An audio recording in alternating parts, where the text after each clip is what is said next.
Transplanting HLA-sensitized patients is probably one of the most challenging activities in transplant medicine today. The aspect of it that makes it so challenging is that there's high risk for rejection if you don't get it right. There have been many attempts to design protocols for desensitization. I've been involved with that from very beginning, and we've made progress in that area. Other investigators and clinicians like to look at different allocation schemes where they would try to avoid specificities of HLA antibodies. Our experience with that has been that if we don't desensitize patients that are very highly sensitized, even if they have a negative donor antibody at transplant, they often have rejections. And this can really impact the long-term graft survival of kidneys. So we have to be very careful, and one has to have a great deal of expertise in terms of how you analyze the patients, choose them, treat them, and then find an acceptable cross-match, because we rarely get a negative cross-match for these patients after treatment. I think in addition, they require a lot of follow-up, very close, because they may reactivate the immune system. After transplant, we would monitor for DSAs or donor-specific antibodies to try to stay on top of that, and also for infectious complications of some of these therapies that we use.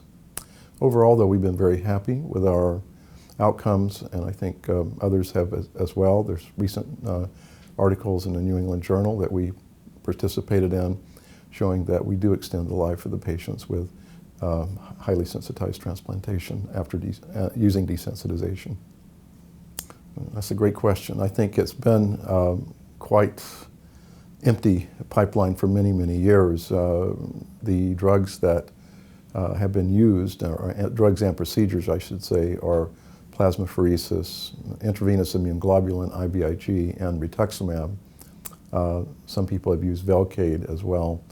But that's been it for probably a decade. And I think we've done very well with that, but we still have considerable amount of issues to deal with. There's a large number of patients we can't desensitize, so we have to retreat them several times, which may increase infection risk. But in terms of the new drugs coming along, there are now several complement inhibitors. The first was eculizumab, which we have used off-label. There was an attempt at a trial to use it in desensitization, which did not meet its endpoint, but still was effective in reducing risk for antibody rejection. I find it also a very good drug for treating antibody rejection, where other therapies do not work. So inhibiting the complement system is going to be an important way forward, and in both prevention and treatment of antibody rejection. There are now probably about 4 other complement inhibitors out there that are either in process and have undergone clinical trials, or are being evolving into clinical trials in the desensitization arena. So I think it's going to be a really good prospects in that regard. Other drugs are a new drug that has also been recently approved by FDA for a clinical trial in desensitization is obinutuzumab. We call it OBI. It's an anti-CD20 that will be looked at for improving over the effects of rituximab. And there's a drug called IDES, I-D-E-S, which is very interesting. It's a endopeptidase that it's derived from strep pyogenes that clips IgG molecules in half and can really get rid of all the antibodies very quickly. So I think it may help us in terms of taking on some of the very difficult patients so we can get their antibodies down very quickly. So there's a lot now. I'm so happy that I live to see this happen. So I think we're moving in the right direction. There's only one really good strategy, right? That's taking your medicines, especially tacrolimus, or most patients get tacrolimus or a derivative of that drug that either single dose or twice daily. It has been, in my opinion, the very singular most important drug to prevent sensitization after kidney transplant. Patients who fall below therapeutic ranges often very rapidly develop DSAs, or the donor antibodies, and then can progress to antibody rejection and graft loss.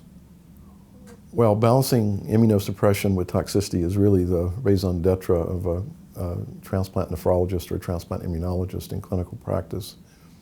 One has to understand that there are limits to the amount of drug you can use, and that if you go beyond that, patients are likely to develop infectious complications.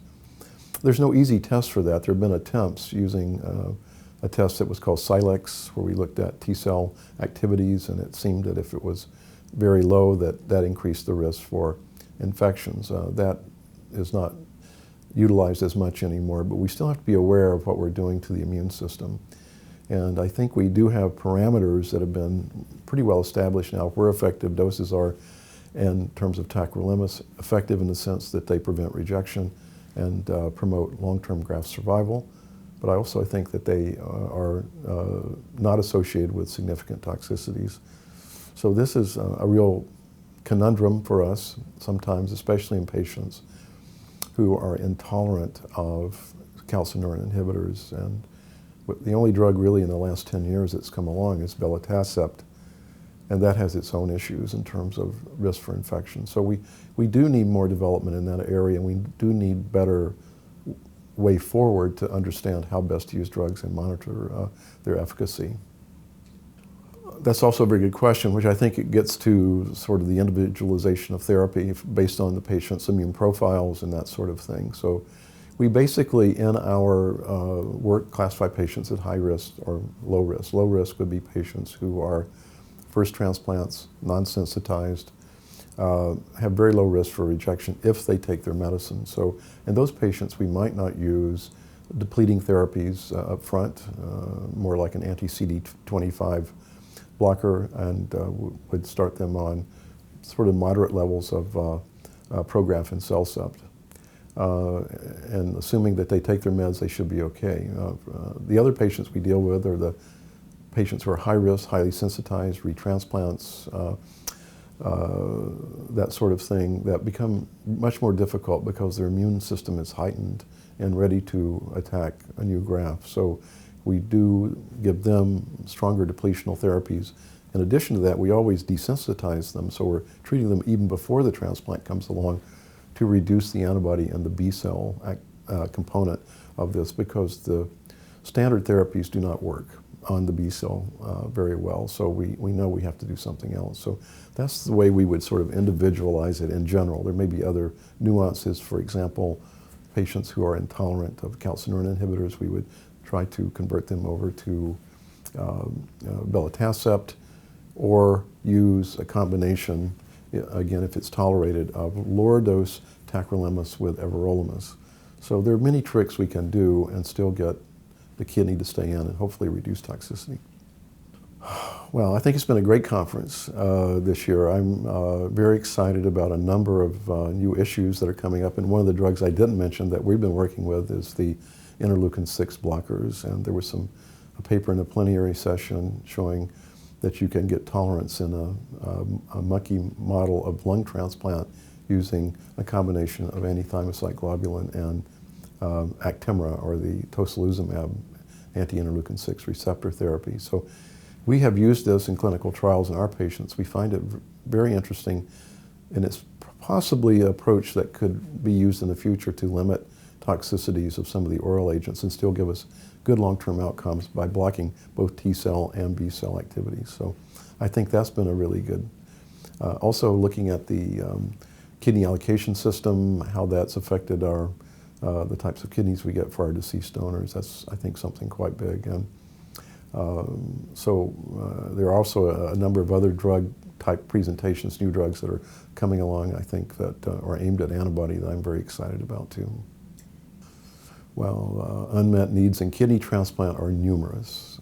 Again, if one looks at the last 10 years, we have one drug, belatacept, that has been approved. And we are now functioning on immunosuppressive protocols that are now 25 years old. So I think we do need to think about moving forward. I have been involved with the FDA in some of their meetings, really trying to strategize on how best to get drugs into the market. The problems revolve around new drug development are very costly, and some of the endpoints are very difficult to make. And since autoimmune markets are much more profitable, drug companies tend not to get into transplantation. But I think we have to change that, use more surrogate endpoints in clinical trials, fewer patients in these trials to really get either repurposed drugs that are already out there, drugs like tocilizumab or obinutuzumab, which is already approved for CLL. Drugs that are in the either hematology or autoimmune market, I think could be really good for us and help us with a number of our problems and maybe give us less toxicity than our current regimen. So that is, in my mind, the biggest unmet need. I think my own bias is that dealing with the highly sensitized patients and antibody injury to kidneys is really a major unmet need in transplant medicine, not only for kidney, but in the other organs as well. So we don't have any drugs approved in that area, but we're trying to move forward in that as well.